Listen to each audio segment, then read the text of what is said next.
Today, we are going to dive into the annual planning workshop. For me, the most wonderful time of year because we get to reflect back and do a little bit of appreciation and seeing what went well and maybe what didn't go so well. I'm really feeling into simplicity right now and putting processes and automation behind everything. And for you guys, I know it's going to be different goals for everybody, but I want to infect you with this mindset of simplicity and not always adding more onto your plates, but actually getting good at 1 to 2 things within your business and literally dominating in that area. I really feel strongly about this process and about how it can set you up for success over the next 12 months. So I want to share this quote first. It says, "Self-reflection is the ultimate school of wisdom." I see some of you smiling. You're like, that is the darn truth. And I love this quote because I really think it is important in order for us to carry on through the next 12 months and making smart decisions for our business and for our life, that we do need to first pause and reflect in 1 or 2 words. First in the chat. I just want to see what the vibe is. How was 2021 for you all? Give me a word or 2 or 3. Louise says a learning curve. Absolutely. Danielle says roller coaster sounds about right. The start of a big flywheel. Oh, wow. What an epic visual. We all had very different experiences this year. And out of this session too, we're all going to come up with a very different reflection of what we want out of the next 12 months. But I think where we need to begin is in really starting to think about what is something we want to hang on to. I want you to pause for a moment and actually see if you can pull out 1 business win, or maybe it's a personal win of the year. If you had to share 1 thing that you're celebrating yourself for that went really well, that helped you find a client that you absolutely adore, that made you feel more confident as a business owner, think about what is 1 win that if you and I were out sharing a beer or a glass of wine or a coffee, that you would want to make sure that you shared if somebody gave you an opportunity to celebrate yourself. Think about that for a moment. Give yourself the endorphins you deserve for running a dang business. It's hard work.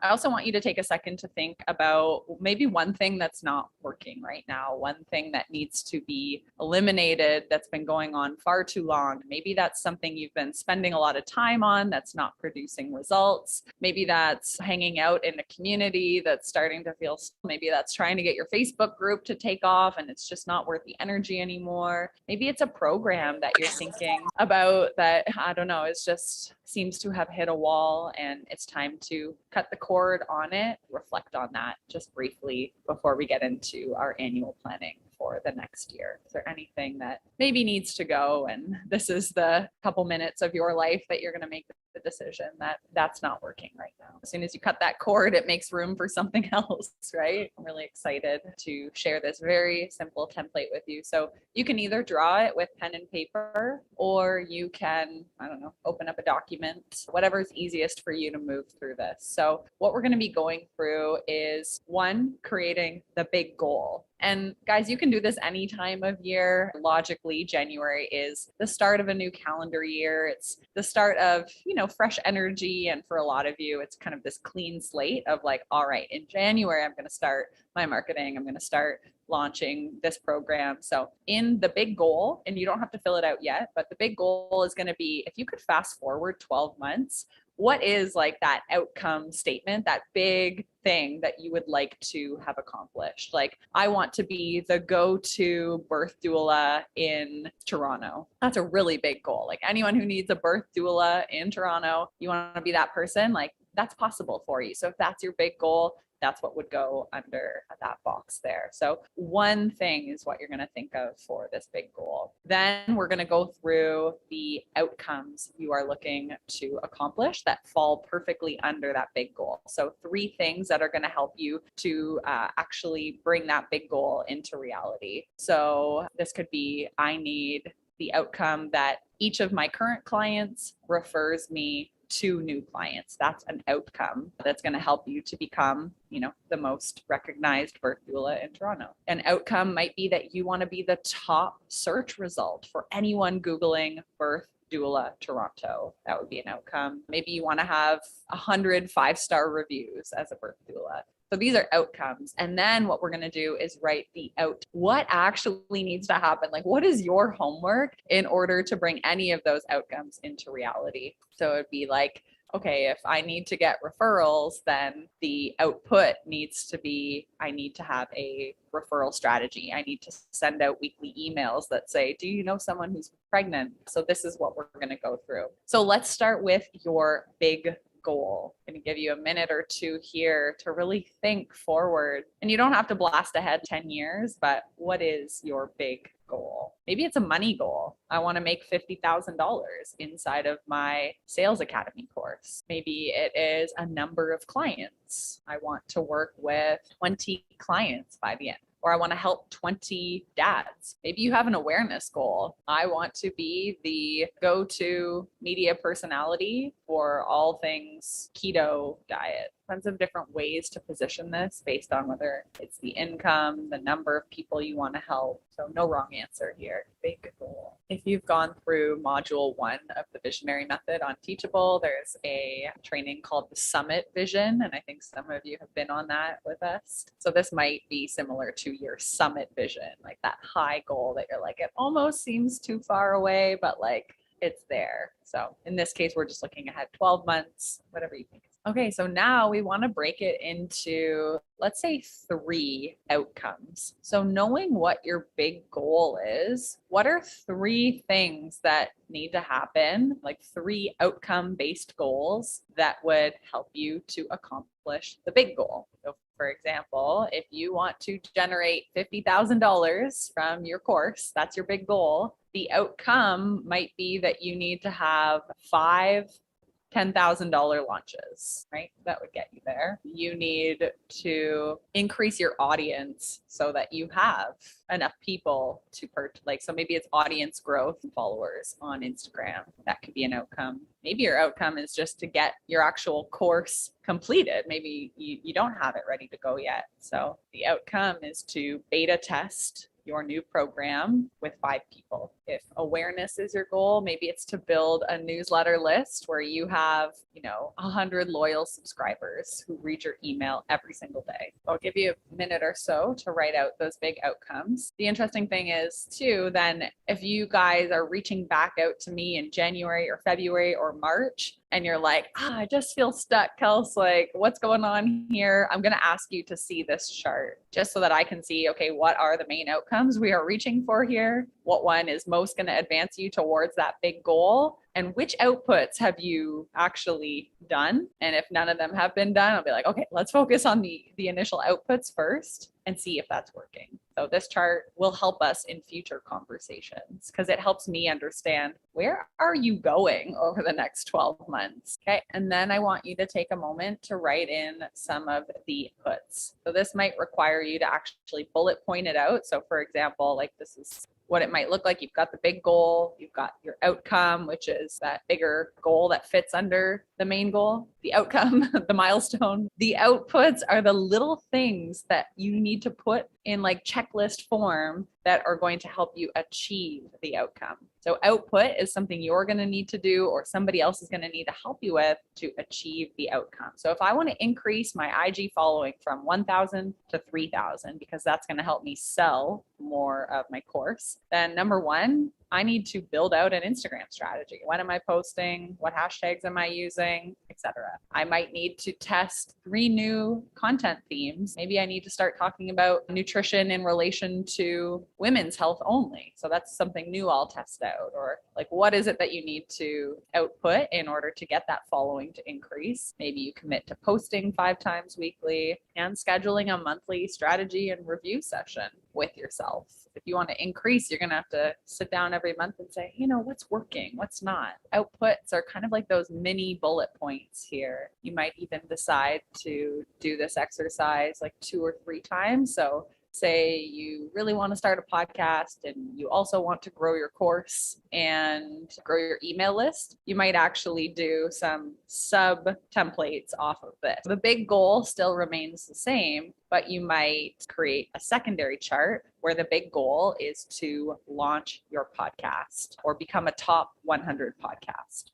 in the health industry. The outcome is launching the podcast, getting all the behind the scenes stuff done. The outcome is getting 1,000 downloads a week. The outcome is, having sponsors who help you to pay for the show. And then the outputs will be those micro tasks that'll help you get there. The output is making a list, doing a brainstorming exercise, getting together a small group of people. So when you review your outputs required to achieve the top 3 outcomes, which will funnel up to the big goal, does this seem realistic? Is it possible over the next 12 months? Is this something that you could reasonably, if you, put your foot down and said, like, I'm making this happen, will the outputs lead you over to the big goal? Does this feel possible? Sometimes it is just like going back to the basics of goal setting and breaking down like what you want into more micro tasks and then making sure there's a deadline or a timeline on those micro tasks. This is how I did my whole annual planning in less than an hour. I wrote down what the big goal was for the visionary method, broke it into some outcomes that need to happen. And then for my outputs, it was like, okay,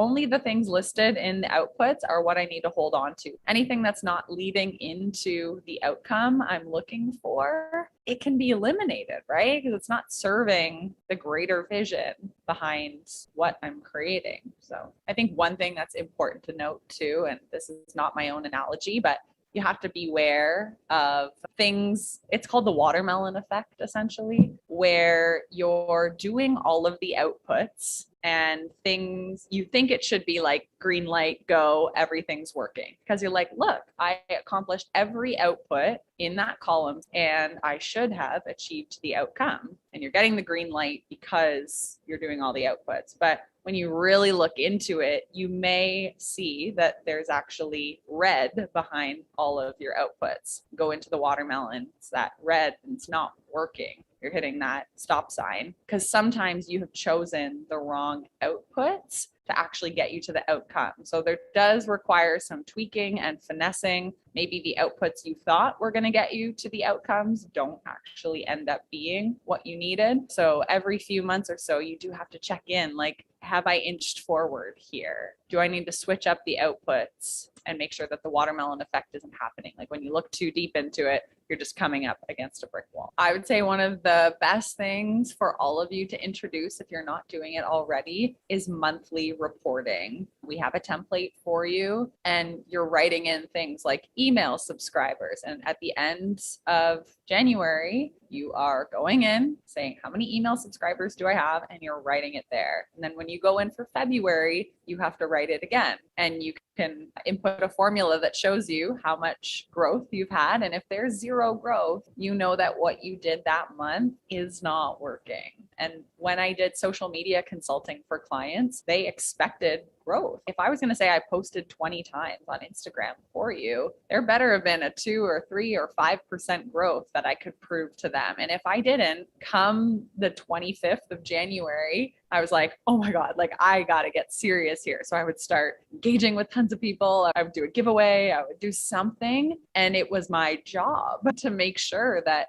we were reaching that 10K goal by the end of the year. And I knew that if you don't check in monthly, December is going to roll around and you're going to be like, this client wanted 10,000 followers on Instagram and we are nowhere close. And, it's too late now kind of thing. So I would say some sort of monthly reporting is absolutely crucial to just checking yourself. Looking at the numbers was never my strength, but as soon as I forced myself to do it and got in a good pattern, I realized that without the metric, it's really hard to know if things are going well or not, and the numbers can be empowering. So in closing here, I want to do something that I do on all annual and encourage you guys to come up with some sort of visionary power word. So last year we had all this time in our annual planning workshop and we had my friend Natalie Matthias, who's a meditation teacher. She came on and we did this nice visualization and came up with our word or our phrase for the year. But now that you have decided on the goal, the outcomes, and the outputs that you're going to be chasing, I want you to think of whether or not there is a word or a phrase that when you're feeling maybe a little demotivated, you can come back to, because that word or that phrase holds a lot of power for you. I've done this since 2018. My word was clarity, because I had so much going on inside of my business, selling multiple different things. It felt like a disaster. And I was seeking clarity that year. In 2019, my word was propel, because I had finally simplified and I wanted to actually get it out to more people. In 2020, my word was repel.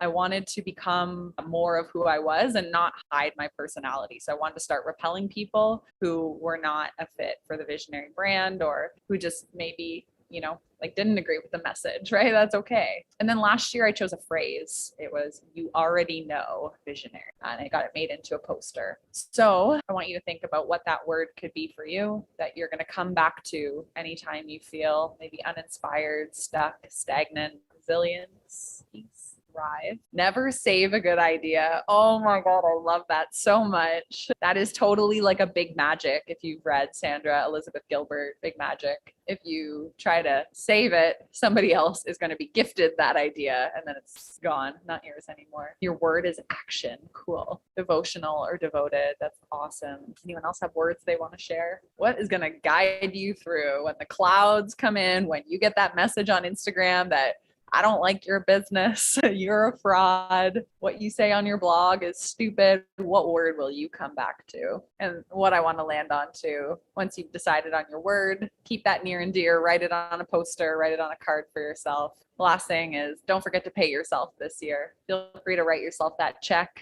The Visionary Method is not just about making money, but I do believe we all need to make a little bit of cash to put into our wallets to be able to continue doing what we're doing. You cannot stay in your zone of genius or your brilliance if you're making negative money each month, right? Because then you got to go back to working for somebody else. And unfortunately, to make a paycheck, that is important. But I want you to just gift yourself with some sort of annual paycheck that you are striving for. What would be enough money for you to feel fulfilled, for you to reach your dreams, for you to see that number in your bank account and say, I did so freaking awesome this year. And because of the amount of people I helped and because of the amount of value I put out into the world, I was financially compensated this amount. It's not just about the money, but when you have 1,000 happy clients, you're probably going to be a millionaire at that point, right? So how many people do you want to make happy? How many amazing visionary dream clients or interactions are you going to create that will lead into being compensated? But yeah, I hope this helps and gets your wheels turning around what's in store for the coming year. Thank you for joining, and I hope you have an amazing rest of the week.